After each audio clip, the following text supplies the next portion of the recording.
Van Jones, okay, who many would look at Van Jones and say Van Jones is a Obama guy. Van Jones at one point was tied to politically to, some people said, some communism, maybe. He said himself, yeah, he I'm said a himself. communist. That's right. And then he said, I've rolled off that, That's but right. I'm still. That's right. And then he all of a sudden tells a story here about Charlie Kirk, and you can tell how sincere he's being. Go ahead, Rob. Charlie Kirk and I were not friends at all. In fact, the last week of his life, we were beefing hard, beefing online, beefing on air. But the day before he died, he did something that shocked me. He sent me a personal message calling for personal dialogue, wanted me to come on his show. He said we could be gentlemen together. He said we could deal with our disagreements agreeably. And in the past week and a half, just watching people talk about civil wars and censorship and all this stuff coming out of his death, I just thought it was important to let people know, don't put that on Charlie Kirk, because the last day of his life, he was reaching out to have not more censorship, more conversation, more dialogue with somebody who honestly was one of his adversaries, me. And I just want to share that with the world. And I hope that maybe it might help somebody on both sides deal with issues more like he did. Tom. Well, I think Van Jones there, first of all, Van, you watch us. I know you're watching. Thank you for being honest, and thank you for positioning your response like that. That was a stand-up thing you did after you received a stand-up message. And I think he's right. When I read this past week that Charlie said to somebody, he said, we have to be careful. When the conversation stops, that's when the violence starts. Mm-hmm. And he's talking about civil disobedience and rioting and things, when that conversation stops. And so Van's bringing that up. And I think this is exactly why you have to have the conversations. Because what was conversation? Conversation isn't for two people to come to the table, have a coffee, and then not move an inch. A conversation is so there can be some understanding, and there can be some new understanding and learning. And together saying, I didn't know this, I didn't know that. And this is where I think some of the vitriol that I catch and people on this podcast and elsewhere catch from the hard left, they seem to think I'm evil. I just think that they're not correct, and we need to talk about it. And that's the difference I see. And I love the fact that that Van went out and showed people this and said the words, don't put that on Charlie Kirk, which I thought was a way to lower the temperature at a time where we need it lowered, Pat. Yeah, I thought so as well. Adam, your thoughts? Well, respect to Van Jones for being honest, because, there's this whole concept out there. We're going to own the libs, bro. We're going to dunk on these guys. We're going to show them what's going on. Or on the other side, it's like, he's evil. He's Hitler. Let's all just agree on the basic foundation of who we are as Americans, as humans. We all want the same thing. We all want the best for our family. We all want the best for ourselves. We all want to do good things in this world. And then you can take exceptions to this rule. This person's a horrible person. This person's a horrible person.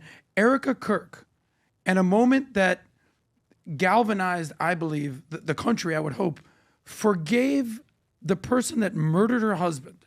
That's something that I will go to the well in time and time again. At a time where it's so easy to be angry, or what's the next word? Desire. I'm going to show you what's going on. To give grace and empathy and compassion and kindness and respect. You think that just came, that lived in a vacuum? Or did she get that from Charlie? And did Charlie see himself beefing with Van Jones and say, you know what, man? Let's just talk about this a little bit. This concept of grace and being able to disagree without being disagreeable is such an important concept. Last point that I just want to bring up, you talked about President Trump, and he said that Charlie was a master builder, right? Mm-hmm. So, in my opinion, Charlie Kirk would have been the next president, and he would have been a better president than Donald Trump. Why?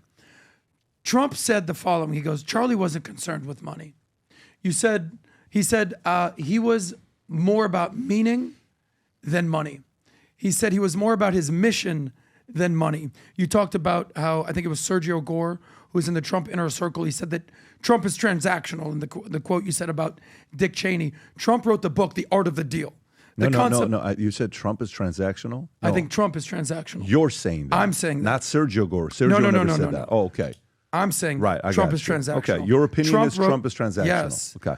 He wrote the book, The Art of the Deal. Everything's a deal. Everything's a deal. If you say nice things about me, you're my friend. If you say mean things about me, we're enemies. He said, I hate my enemies. These are Trump's quotes. Charlie didn't care about money. He cared about his mission. I don't think Charlie was transactional. Is that what he said? Charlie was he's not saying that Charlie's not transactional. Correct. Yeah. That's what I'm saying. I think Charlie would have been Trump, but better, with sympathy and with principles and without, dare I say it, corruption. Okay, sorry. Go ahead, Vinny. Yeah, because I was going to say. Are you going to respond to what he just said? Go ahead. Well, first, when you said, Adam, because I have to disagree, when you said we all want what's good for our families and we all what's good for the country, I think that's far from the truth.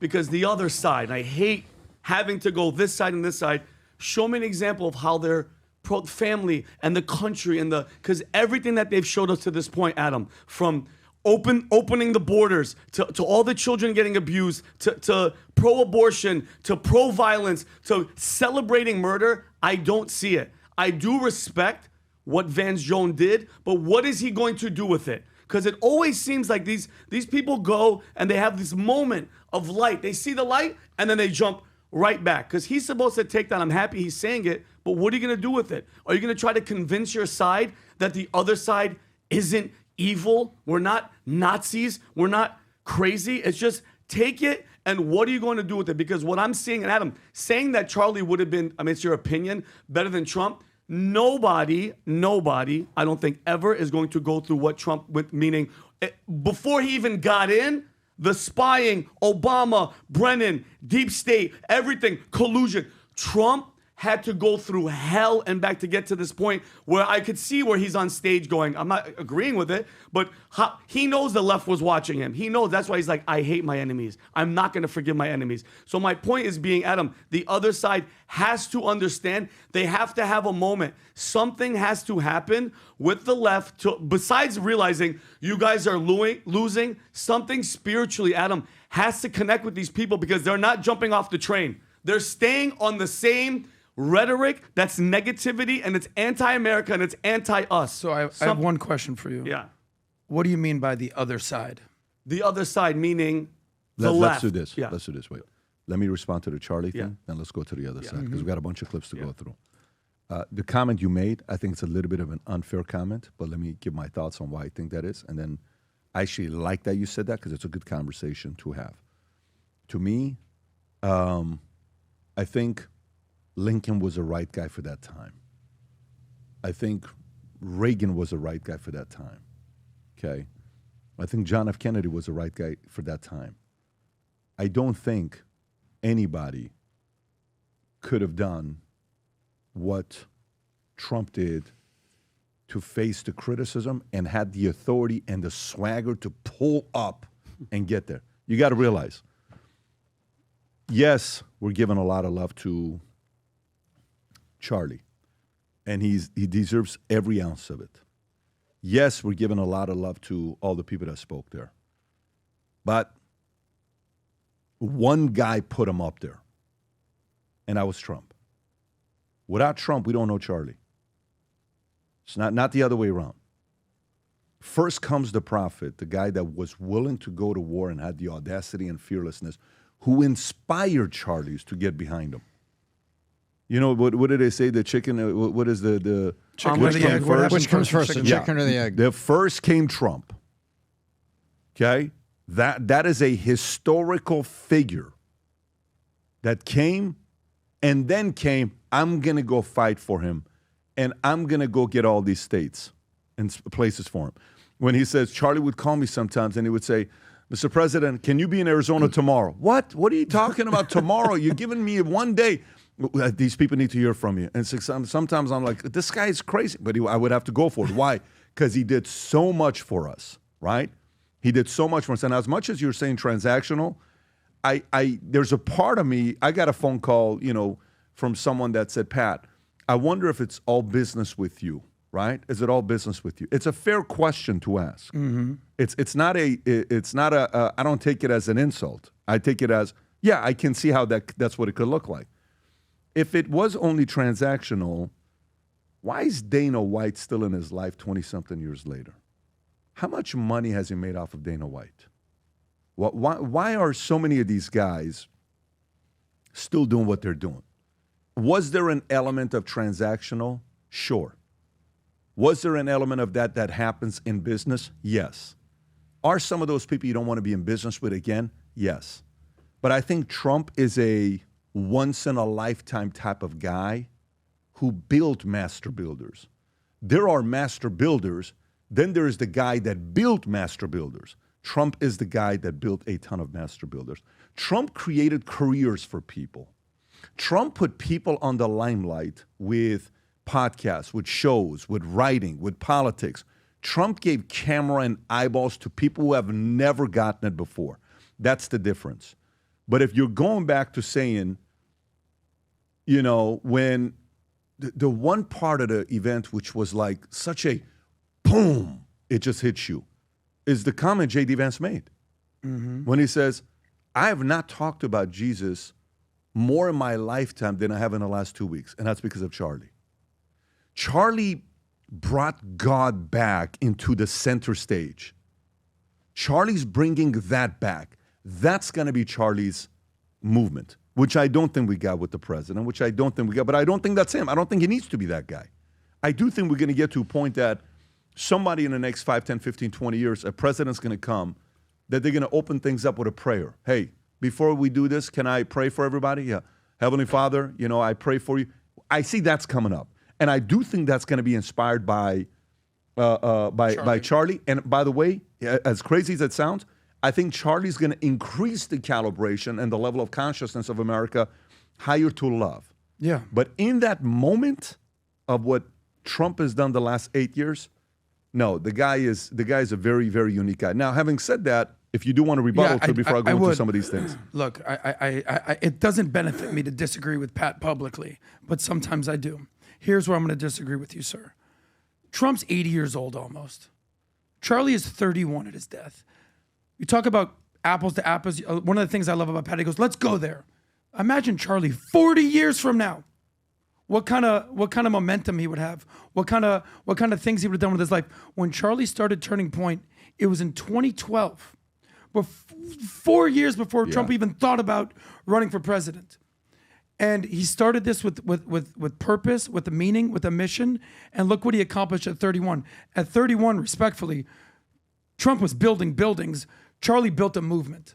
So, in my opinion, in 40 years from now, at the rate Charlie was going, he would have been bigger, better, and more wonderful than Trump. 40 years. I'm just saying, in general. In 40 years. Yeah, we can't compare Charlie at 31 to Trump at 80. I'm saying the trajectory he was on. Adam. He would have been there. Adam, so let me tell you how this works. Sometimes a person thinks they're famous. Like, for example, sometimes there are people that hang with a guy like Trump, let's just say. And everywhere Trump goes, there's cameras. And Trump's got 4 or 5 people around the circle who have never had this many eyeballs. This isn't just Trump. This can be said about many different people, right? But in this context, I'm just using Trump. Out of these 5 guys that are around Trump that are getting more eyeballs than ever in their lives, how many of them are grateful for it, knowing they're getting it because of Trump? How many of them are thinking, no, it's not because of Trump. It's because of me. How many? I would, out of the 5? Out of the 5. I would say 4 out of the 5 think that, and they'd be wrong. Okay, 4 out of the 5 think that it's them. It's not Trump. Yeah, exactly. I'm with you. Yeah. So here's where I'm going with you. I think Charlie's the one guy that says, I owe my credit to Trump. 100%. And where I'm going to is what this guy did for 70 years is what prepared for the Republican Party to get the eyeballs that it's getting, because ever since Trump was a kid, no matter where he went, cameras followed him. They no doubt. I agree with you. So what I'm saying to you is he made a lot of the conservative players celebrities. Yeah. purely by association, not the other way around. I agree. But you're right. And I do think, my part with this is, I feel like I wanted to see the finished product with Charlie. That's the part. That maybe I don't, maybe I speak on behalf of some people, maybe I'm just speaking for myself, but if you relate, you relate. I really wanted to see what this guy was going to do. But God's got bigger plans, and I trust him more than I trust anybody else, and we're going to see what's going to be happening with it. But I understand the argument you're making, for sure. He would have been a once-in-a-lifetime type of talent, but Trump was the reason why a lot of this I'm giving Trump came. infinite respect. Yeah. I'm simply saying apples to apples. If Charlie kept the trajectory he was on, No question. he would have been bigger. No question. Who else on that stage? Something special happened last week. Before we went to the memorial, Vinny had a new collection. And we just got a report from Leo how successful that collection was. I'm going to have Vinny say a few thoughts and few words about the Faith Over Fear. Vinny, share with them why you're excited about this shirt. Oh, I mean, I think we rarely do back-to-back. I don't think we ever have done back-to-back. But it's such a big hit, especially with the timing of it. But so as you guys can tell, cross on the front, Faith on the Fear on the back. I wore this on Sunday, and I went to a diner, and I'm sitting there. Guys, a guy pats me on the back, sits down next to me, starts telling a story about his faith and his family, starts crying. A waitress comes, and she's just sitting there. Her name is Mary, sitting there staring at me. I'm at Lester's Diner. I had 5 people around me talking about faith and something is happening, Pat. I got emotional walking in here today with you and crying. And guys, just having faith, okay? Matt Sapala, you mind if I say? Crazy. Guys, Matt Sapala is a huge, big-time, loyal, amazing guy and friend with his wife, Sheena. Dude, he just got on a plane, literally, flew to Arizona. No joke. I think, Pat, you're going to send it to Rob. Guys, he flies to Arizona, nothing, no ticket. He has no way to get in. He has no way to get in. Yeah. He texts back, goes, I'm here. Guys, and Rob, how many people were walking around outside? Well, they said that there were around 100,000 in the area. There were 60,000 inside the stadium, so 40,000 walking around trying to find a way to get in. We're driving in circles. We don't know where we're going. And out of nowhere, we see Matt Sapala. Now Pat goes, hey, there's Matt right there. There he is. And long story short, we get him in the vehicle, walking on the and he goes, sidewalk. and Pat goes, what are you doing here? No wife, no. He's like, He said faith over fear. No, he goes, I just had faith that God, something told me just get on an airplane and go. And he goes, here I am. And he got in our van and we got him in. And the word faith jumped out. I go, see how God works. Security, the whole nine. So guys, the thing behind it is just having faith over fear. We don't know, none of us saw Jesus Christ, but I have faith because I've heard the stories and I believe in my heart of hearts and never, guys, all this stuff, everything that happened with Charlie, zero fear. And we found out that Charlie, God rest his soul, died instantly. And I have faith that in that instant second, he was with Jesus and he was with God in heaven. So that's it, guys. So faith over fear, let people know that I'm not scared. We're not scared about nothing, zero, because we have faith. Period. Go to vtmerch.com, place your order. Faith over fear. Rob, can we make sure we put if you can go to the website so I can show exactly where it's at and they can find it. You literally go to vtmerch.com and it's the first thing we have there. Go on the collection. There's multiple colors. The white. Apparently the red is doing really good. Yeah. Go whichever color Look you at that want. You one. pick and choose gray. Get your shirt represent. If you enjoyed this video, you want to watch more videos like this, click here. And if you want to watch the entire podcast, click here.